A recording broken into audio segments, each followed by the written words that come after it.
is marrying him. Please welcome Donna Cunningham for her #2 speech, A Piece of Peace, for 5 to 7 minutes. Donna.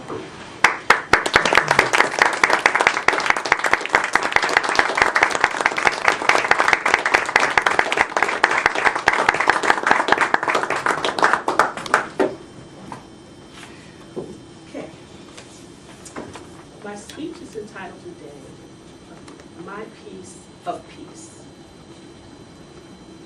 There are times, especially living on two coasts, that I find myself inundated with work, family, church ministries, organizations, and community projects, East Coast, West Coast, and I really need a mental timeout. It was during one of those periods about 9 years ago when we were stationed in Hawaii that I had my first lesson in the art of saying no, because it was just too much. And on the road to refining that talent of saying no, it led me to establishing a peace, P-I-E-C-E, of peace, P-E-A-C-E. A space that encourages me to slow down, relax, and just simply breathe. I have several personal benefits from establishing this type of routine. Some people call it personal space, meditation space, or sacred spaces. Whatever you call it, so be it, Ashe. My personal benefits, it's a space that just allows me just to decompress and just block it all out. Physical and mental refreshment. It allows me to take mental timeouts and just regain some clarity. Invoking the art of saying no, that really is, I'm just a yes person. Believe it or not, I am a yes person. And then I find myself pulled 50 million ways and people calling my name and phones ringing, and it just becomes too much. So when I'm in that space, it allows me to selectively prioritize the efforts in which I devote my time. And time is precious. My time is precious. My time, even with myself, is precious. And it also creates new energy in stagnant areas.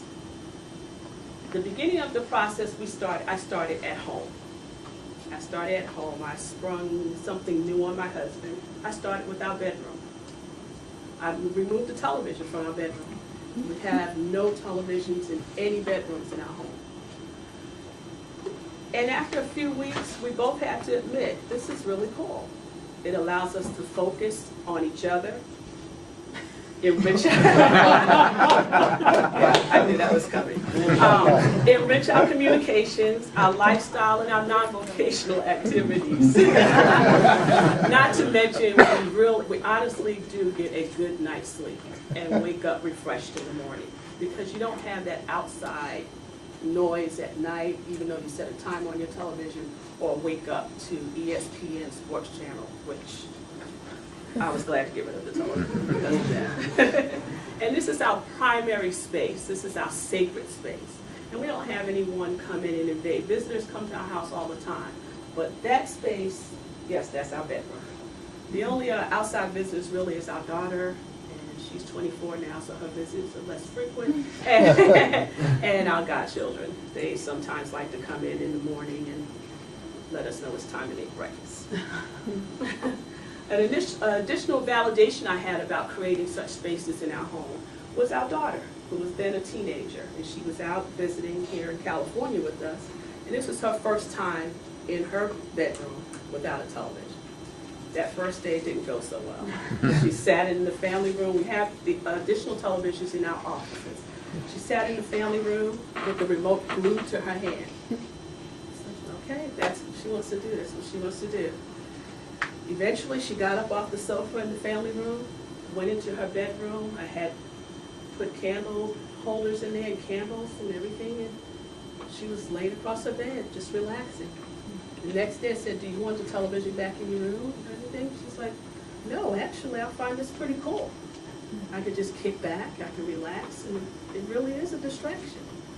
And this is my area. I can just come in here and just be. like, success. Yes, that's good. Another area in our home, we created several spaces. We have his and her office. We don't play nice together. So we have two designated office spaces. His and hers, you could call it, or you could call it man land and woman's world. That's right.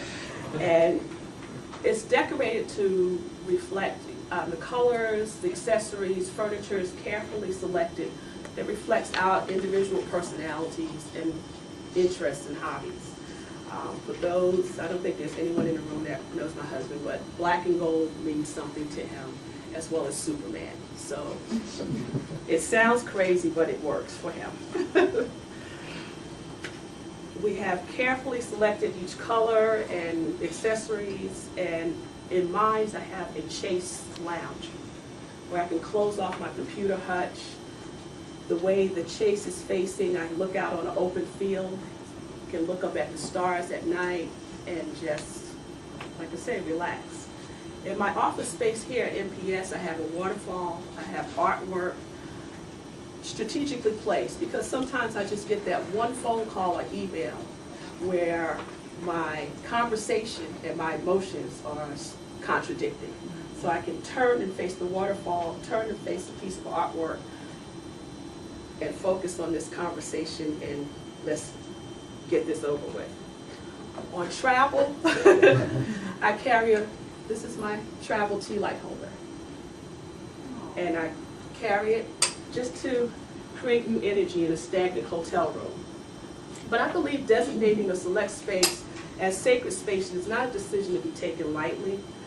With that purpose in mind, we took a pragmatic approach. For us, it was creating spaces for select purposes, establishing an environment in each of those spaces to accommodate the desired energy where we can meditate, reflect, or focus on the things that are important. And I think everyone could benefit from creating their own piece of peace, just a place where you can invoke your own personal mental restraining order.